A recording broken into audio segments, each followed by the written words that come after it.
الحمد لله وحده والصلاة والسلام على من لا نبي بعده. أعوذ بالله من الشيطان الرجيم. بسم الله الرحمن الرحيم. ألف لام را كتاب أحكمت آياته ثم فصلت من لدن حكيم خبير ألا تعبدوا إلا الله إنني لكم منه نذير وبشير إلى آخر الآية.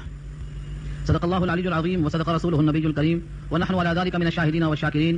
اللهم ألهمنا رشدنا وأعذنا من شرور أنفسنا. اللهم وفقنا لما تحب وترضى من القول والفعل والنية. رب اشرح لي صدري ويسر لي أمري واحلل عقدة من لساني يفقهوا قولي. آمين یا رب العالمین. محترم حضرات، معزز سامعین، ملی بھائیوں، بزرگوں اور دوستوں، میری ماؤں اور بہنوں، پیارے بچوں، سورہ یونس گزشتہ ہفتے میں مکمل ہو گئی تھی اور آج سے سورہ ہود کا آغاز ہو رہا ہے. سورہ ہود ان صورتوں میں سے ہے جن میں اللہ تعالیٰ کی طرف سے مختلف قوموں پر مختلف عذاب کی شکلیں بتائی ہیں، جس میں آخرت کا تذکرہ اس انداز سے کیا گیا ہے کہ آقا نے فرمایا ہے مجھے سورہ ہود نے بوڑھا کر دیا. آپ کے ریش مبارک میں کچھ سفید بال نظر آئے. سیدنا ابو بکر صدیق رضی اللہ تعالیٰ عنہ نے پوچھا، اے اللہ کے رسول، آپ بوڑھے ہو گئے، بال سفید ہونے لگے. 19 بال تھے، 19 بال لکھا ہے شمائل ترمذی نے، چاہے وہ سر کے بال ہوں یا داڑھی کے، کل ملا کے سفید بالوں کی تعداد 19. یہ بالوں کو دیکھ کر صدیق یار نے پوچھا، جو غار یار تھے جن کو حق تھا پوچھنے کا کہ آپ پر بڑھاپا آ رہا ہے، آپ نے فرمایا کیا کہوں، سورہ ہود جب سے آئی ہے اس کے غم میں بوڑھا ہو گیا ہوں. شیبتنی ہود فرمایا، سورہ ہود نے مجھے بوڑھا کر دیا. اب سوچو کیسی صورت ہے یہ. سورہ ہود میں ایک آیت آنے والی ہے، فاستقم کما امرت، جیسا حکم دیا گیا ویسا سیدھے ہو جاؤ، ویسا ہی چلتے رہو، ذرا برابر دائیں بائیں نہیں مڑنا ہے. یہ جملہ ہے جس نے نبی صلی اللہ علیہ وسلم کو بڑھاپے کی طرف موڑ دیا ہے، یہ آقا نے فرمایا ہے. دوسری روایت مسند امام احمد کی ہے، حاکم کی ہے، فرمایا کہ سورہ ہود ان چند صورتوں میں سے ہے جس میں اللہ تعالیٰ نے خاص طور سے آخرت کے منظر کو پیش کیا ہے، جیسے سورہ ہود ہے، سورہ مرسلات ہے، سورہ واقعہ ہے، سورہ نبا ہے، سورہ تکویر ہے. ان 5 صورتوں کے نام بتائیں. کتنا اچھا ہوتا کہ آپ ان صورتوں پر غور کر لیتے. چلو اب صحیح اب تک موقع نہیں ملا تھا تو اب صحیح، جب آپ ان آیتوں پر غور کریں گے تو آپ کو محسوس ہوگا کہ آخرت کا انہماک اور آخرت کی طرف توجہ اللہ نے کس طرح سے مبذول فرمایا. تو سورہ ہود ان صورتوں میں سے ہے جس کی فکر میں نبی صلی اللہ علیہ وسلم کے چہرے کے بال سفید ہونے لگے تھے، اور آقا کے الفاظ یاد رکھ لو، شیبتنی ہود، سورہ ہود نے مجھے بوڑھا کر دیا. کس قوم پر کیسا عذاب آیا ان میں سے کچھ کے نام بتائے گئے. یہ سورت چونکہ مکی ہے، اور میں نے پہلے ہی عرض کیا تھا کہ مکی صورتوں میں عقائد پر زوردار بحث ہوتی ہے. توحید، رسالت، آخرت، ان تینوں پر بہترین کلام کیا اور مختلف دلائل سے اس کو ثابت کیا گیا ہے. 123 آیتوں پر مشتمل ہے اور کل 10 رکوع ہیں. ان میں پہلا جو لفظ ہے الف لام را، جو حروف مقطعات میں سے جو صورتوں کے شروع میں تحدی اور چیلنج کے واسطے لایا جاتا ہے، جس کے بارے میں ہر مفسر یہی کہتا ہے اللہ عالم، اس کے بارے میں صحیح مراد اللہ ہی کو معلوم. نبی صلی اللہ علیہ وسلم نے اس کی مراد کو واضح نہیں کیا اور صحابہ نے کھود کرید نہیں کیا، لہذا ہم کو بھی اس کو اللہ کے حوالے کر کے آگے بڑھنا ہے. کھود کرید کر کے اپنی طرف سے کچھ مطلب بیان کر دینا یہ علم کو خلط ملط کرنے کے برابر ہے، گڑبڑ کرنے کے برابر ہے. جس پر قرآن نازل ہوا ان کی طرف سے جب وضاحت نہیں آئی، جو پہلے معلم ہیں، وہ اس تو معلم جن کا ارشاد ہے میں بنا کر معلم بھیجا گیا ہوں، تو معلم کامل نے جب اس کی وضاحت نہیں کی تو کسی کو کیا پہنچتا ہے منمانی کرنے کا. لہذا کسی بھی مقام پر اگر حروف مقطعات کے بارے میں کوئی چیز ملتی ہے تو وہ من گھڑت ہے، نبی کی طرف سے منقول نہیں آ رہی ہے. کسی بھی مفسر نے کوئی تفسیر نہیں بیان کی. اس کے بعد کتاب احکمت آیاتہ ثم فصلت من لدن حکیم خبیر، کتاب سے اشارہ ہے اس کتاب کی طرف. ھذا کتاب، یعنی یہ کتاب ایسی کتاب ہے احکمت آیاتہ جس کی آیتیں محکم ہیں. احکمت آیاتہ کو 2 طرح سے آپ سمجھیں. جن آیتوں کو اللہ نے محکم کہا ہے اس کا مطلب یہ ہے کہ اس کی تفسیر سمجھنا بہت آسان ہے بمقابلہ ان آیتوں کے جن کو متشابہ کہا ہے. تو آیتیں اگر متشابہ ہیں تو ان کا معنی سمجھ میں نہیں آتا، اس کے بھی مقابل جو محکم ہیں ان کا مضمون سمجھ میں آسانی سے آ جاتا ہے. اور دوسرا مضمون قرطبی بیان کرتے ہیں کہ محکمت کے معنی جتنی بھی اب تک کتابیں آسمانی آئی ہیں ان تمام کو منسوخ ہونا پڑا. تورات ہو، زبور ہو، انجیل ہو، صحف موسیٰ ہو، صحف شیش، صحف ادریس، جتنی کتابیں آئیں سب کو بالآخر منسوخ ہونا پڑا. قرآن نے سب کو منسوخ کر دیا، لیکن اب قرآن کو منسوخ کرنے والی کوئی کتاب نہیں آئے گی، یعنی یہ منسوخ نہیں ہے. یہ ہے مطلب محکمت، یہ اس کی آیتیں محکم ہیں یعنی منسوخ نہیں ہونے والی ہیں، ہمیشہ ہمیشہ کے باتیں آئی ہیں. کسی زمانے میں، کسی خطے میں، کسی مقام پر، کسی محلے میں کبھی بھی اس کی آیتیں منسوخ نہیں ہوں گی، بلکہ اس کی آیتیں محکم ہیں، ناقابل تنسیخ. ہاں، اسی قرآن کریم کی بعض آیتوں کو بعض آیتوں نے منسوخ کیا ہے، یہ اس کے منافی نہیں ہے، کیونکہ اللہ خود فرماتے ہیں جب ہم کوئی آیت منسوخ کرتے ہیں تو اس کے بدلے میں دوسری آیت لے آتے ہیں جو اس سے بہتر ہوتی ہے. ما ننسخ من آیت او ننسها نأتی بخیر منها او مثلها، اس سے اچھی ہم لے کے آتے ہیں یا ویسی لے کے آتے ہیں. تو یہ تبدیلی ہے اپنے جیو کے اندر، اپنے پروگرام کے اندر، یہ محکم ہونے کے خلاف نہیں ہے. ثم فصلت، پھر فصلت کے معنی جدا جدا الگ الگ بیان کی گئی. فصلت تفصیل نہیں ہے یہ، بلکہ فصلت کے معنی جدا جدا. عبادات کی آیتیں، عقائد کی آیتیں، اخلاق کی آیتیں، معاملات کی آیتیں، ساری آیتوں کو الگ الگ بیان کیا اللہ نے. جیسے بڑی کتابوں میں فصل در فصل مضمون ہوتا ہے، ایسے اس کتاب میں اللہ نے فصلت کہا، یعنی فصل در فصل جدا جدا. اس میں عقیدے کا بیان ہے، اس میں اخلاق کا بیان ہے، اس میں معاملات کا بیان ہے، اس میں طہارت کا بیان ہے، الگ الگ بیان کیا اللہ نے. تو فصلت کے معنی الگ الگ بیان کرنا. دوسرے معنی ہے فصلت کے تفصیل سے بیان کرنا. تو یہ ساری آیتیں قرآن کریم کی محکم ہیں، دلائل سے آراستہ ہیں اور تفصیل کے ساتھ اپنے اپنے جگہ پر معین ہیں. کس کی طرف سے؟ من لدن حکیم خبیر. لدن کے معنی پاس، حکیم اور خبیر دونوں اللہ کی صفتیں ہیں. اس ذات کی طرف سے جو حکیم بھی ہیں اور خبیر بھی ہیں. حکیم سے مراد کیا لیا یہاں؟ قرآن کریم کی جتنی بھی آیتیں ہیں سب حکمت سے پر ہیں. حکیم کی طرف سے ہونے کا فائدہ یہ ہے کہ اس کی ہر آیت میں حکمت ہے. کوئی کہے کہ ہمارے لیے یہ قانون سخت ہے، نہیں کہہ سکتا. یا کہے فلاں زمانے میں یہ کلام پاک قابل عمل تھا، اب قابل عمل نہیں ہے، نہیں کہہ سکتا.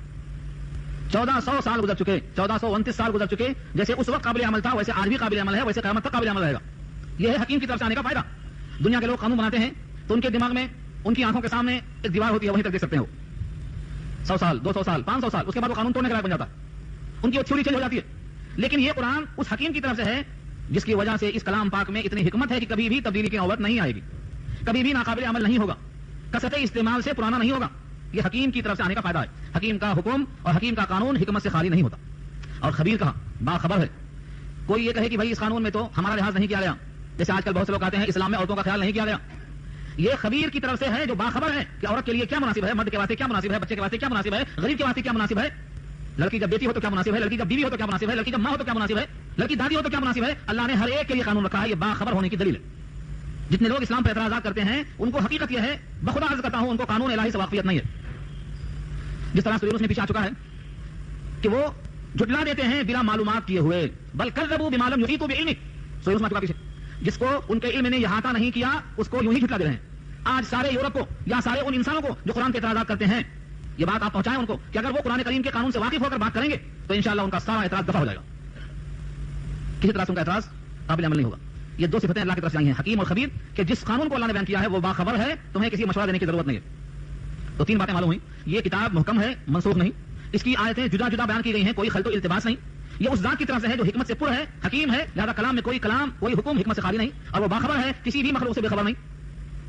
چونٹی کے بھی چھوٹی سی مخلوق ہے، اس کے قانون کو بھی اللہ نے بیان کر دیا ہے. اس کا بھی رزق اللہ نے اپنے ذمہ رکھا ہے. آیت آگے آ رہی ہے. جس قانون میں چونٹی تک کا حکم بیان کر دیا گیا ہو اس کلام پر آپ نقطہ کر سکتے ہیں. کچھ لوگ میراث کے بارے میں، کچھ لوگ جہاد کے بارے میں، کچھ لوگ ہجرت کے بارے میں نہ جانے کیسے کیسے اعتراضات کرتے ہیں. ان تمام اعتراضات کی ایک ہی وجہ ہے، بل کذبوا بما لم یحیطوا بعلمہ ولما یاتہم تاویلہ. ابھی تک ان کے سامنے صحیح مطلب نہیں آیا ہے، ان کے علم نے اس کا احاطہ نہیں کیا ہے، پھر بھی تکذیب کر دیا ہے. یہ اس کے مزاج ہے. جس دن ان کو صحیح معلومات فراہم ہوگی یہ اسلام میں داخل ہو جائیں گے. اسلام میں داخل ہو جائیں گے. بڑے بڑے مجرم جب اسلام کو چیک کرنے کے واسطے آئے تو اسلام میں داخل ہو گئے. کیوں؟ کیونکہ ان کے سامنے یہ کلام ظاہر ہو گیا. دوسری آیت میں اللہ کا ارشاد ہے کہ جس کلام میں حکمت ہے، جو خبیر کی طرف سے آیا ہے، جس کے احکامات جدا جدا ہیں، ان میں سب سے پہلا حکم آپ کے واسطے یہ ہے، اللہ تعبدوا الا اللہ. یہ کہ تم عبادت نہ کرو سوائے اللہ کے. اللہ کے سوا تم کسی کی عبادت نہ کرو. یہ پہلا حکم ہے خبیر کی طرف سے. خبیر یعنی جو باخبر ہے تمہارے ماضی سے، تمہارے حال سے، تمہارے مستقبل سے، تمہارے انجام سے. انہوں نے یہ خبر دی ہے کہ تم اللہ کے سوا کسی کی بندگی مت کرو ورنہ تمہارا انجام خراب ہوگا. کبھی کبھی قرآن کریم کی آیتوں میں غور کر لیا کرو تلاوت کرتے کرتے. ہم سمجھتے ہیں ہمارے بارے میں ہم ہی بہتر جانتے ہیں.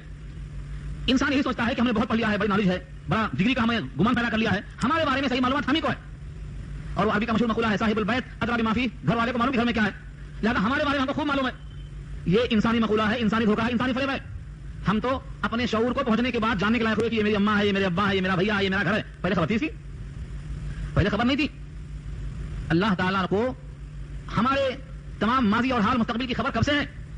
سارے عالم کو پیدا کرنے سے 50,000 سال پہلے لکھا جا چکا ہے. آپ کیا کھائیں گے اور کیا پیئیں گے اور کتنی آپ کی حیات ہے، کون سا آپ کا عمل ہے، کائنات کو پیدا کرنے سے 50,000 سال پہلے لکھا جا چکا ہے. آج کسی کو نہیں آگے. اور تنہا مخاطب کیا ہے اللہ نے ہر بندے کو، جب تم زمین کے ذروں میں تھے، ابھی وہ غذا نہیں بنا تھا. ذرہ غذائیں کھاتے ہیں نا ہم. روٹی کہاں سے آئی؟ روٹی زمین سے. زمین کے اندر سے روٹی آئی. اس روٹی کو زمین سے نکلتا آپ نے محسوس کیا کبھی؟ آپ روٹی کھاؤ یا چاول کھاؤ زمین سے نکلتا ہے. آسمان سے صرف پانی گرتا ہے بس. سارے فروٹس زمین سے کھاتے ہیں اور انہی غذاؤں سے خون بنتا ہے اور اسی خون سے مادہ انسانیت بنتا ہے اور اسی سے انسان تعمیر ہوتا ہے. اللہ فرماتے ہیں وَهُوَ أَعْلَمُ بِكُمْ إِذْ أَنشَأَكُم مِّنَ الْأَرْضِ. جب تم زمین کے ذروں میں تھے، ابھی وہ ذرہ گیہوں نہیں بنا تھا جس کو تم نے روٹی بنا کر کھایا ہے، جس سے خون بنا ہے، جس سے نطفہ بنا ہے، جس سے علقہ مضغہ بنا ہے. ابھی تم اس ذرے میں تھے. اذ انتم وَهُوَ أَعْلَمُ بِكُمْ إِذْ أَنشَأَكُم مِّنَ الْأَرْضِ. تم زمین سے ابھی اٹھ رہے تھے گیہوں کے پودے کی شکل میں. تم کو تو اس وقت سے جانتا ہوں. تمہیں تمہارے بارے میں کیا بتاؤں؟ تم اپنے سے خود بے خبر تھے، بلکہ تم تھے ہی نہیں. تم تو معدوم تھے، تم کو ہم نے موجود کیا ہے. تم امواتن فاحیاکم. تم مردہ تھے، تم کو زندہ کیا ہے. پہلے معدوم سے وجود بخشا، پھر مردے سے زندگی بخشا، پھر لاشعور تھے، بے شعور تھے، تم کو ہم نے شعور بخشا ہے. تم کیا دعویٰ کرتے ہو کہ ہم جانتے ہیں؟ تمہاری معلومات، تمہاری عقل، تمہاری تھیوری، تمہاری فکر سب محدود ہے اللہ کے مقابلے میں. اس لیے تمہیں اپنے علم پر بھروسہ کرنے کے بجائے جو کلام آیا ہے حکیم اور خبیر کی طرف سے، اس کا پہلا قانون تمہارے واسطے یہ ہے، اللہ تعبدوا الا اللہ. اسی لیے جتنے انبیاء آئے، جتنے انبیاء کرام مبعوث ہوئے، سب نے قدر مشترک یہ اعلان کیا. سب کا اعلان یہ ہے، اللہ تعبدوا الا اللہ. اللہ کے سوا کسی کی عبادت مت کرنا. اور اگر تم نے یہ میرا پیغام سنا تو دو حال سے خالی نہیں، یا تو تم نبی کا اعلان سن کر اس کے مطابق صرف اللہ کی بندگی کرو گے، یا نبی کا حکم جھوٹا سمجھ کر اس کی مخالفت کرو گے. دو ہی شکل ہے، تیسری کوئی شکل نہیں، تیسری کوئی شکل نہیں.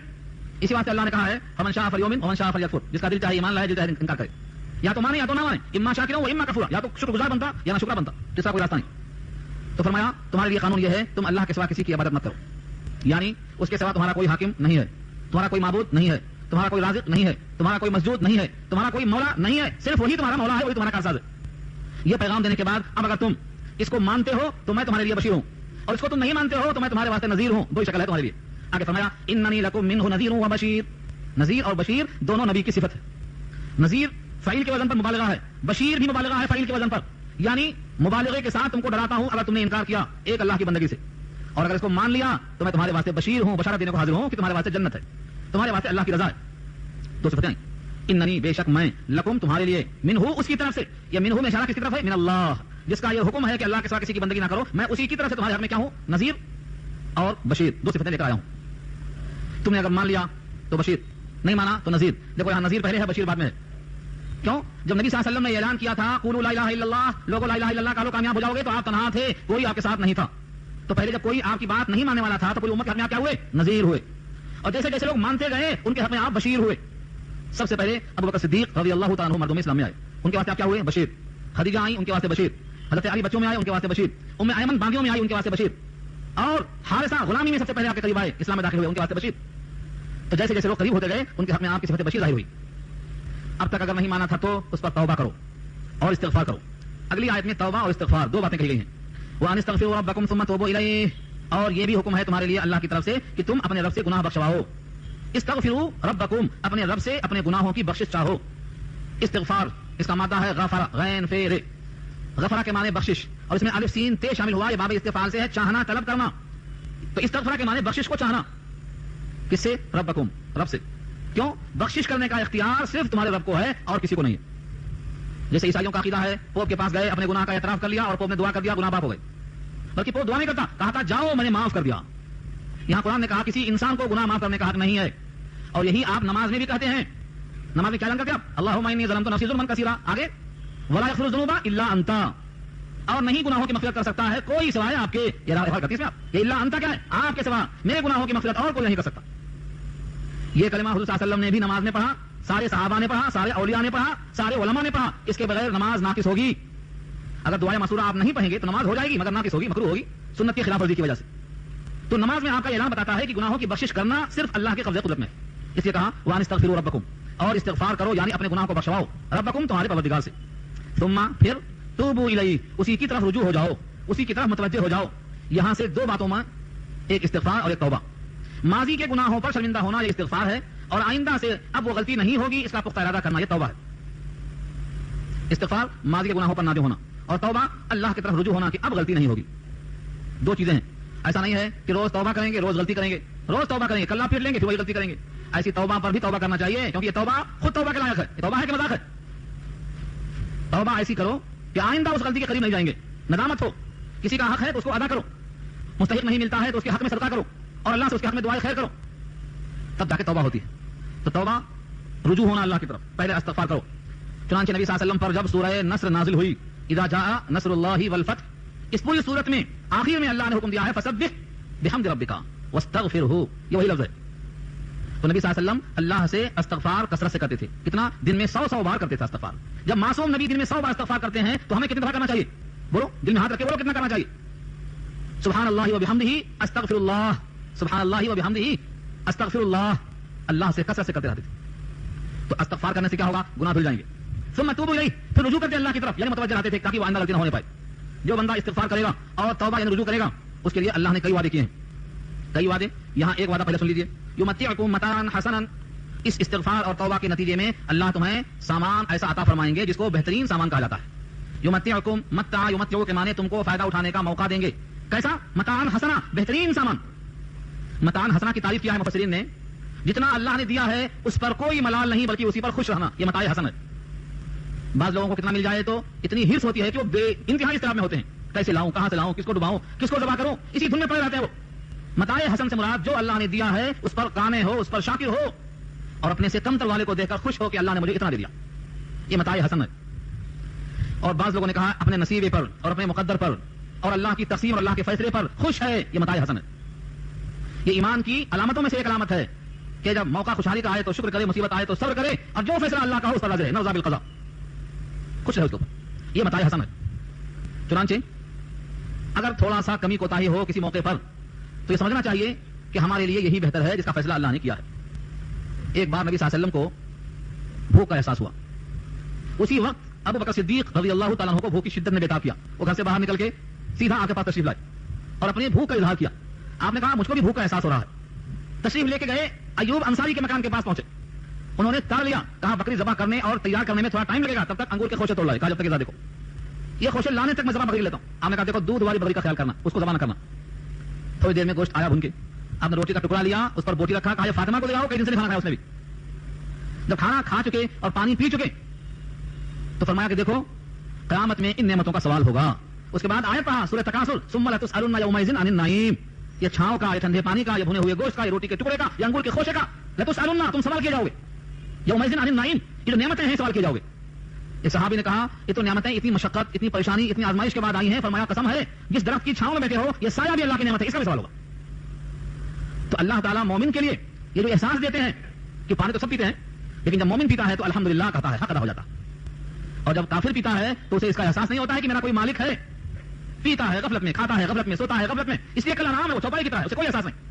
جب مومن ان نعمتوں کا استعمال کرتا ہے تو اللہ کی نعمت کا احساس کرتا ہے, تو شکر ساتھ ساتھ ادا کرتا ہے.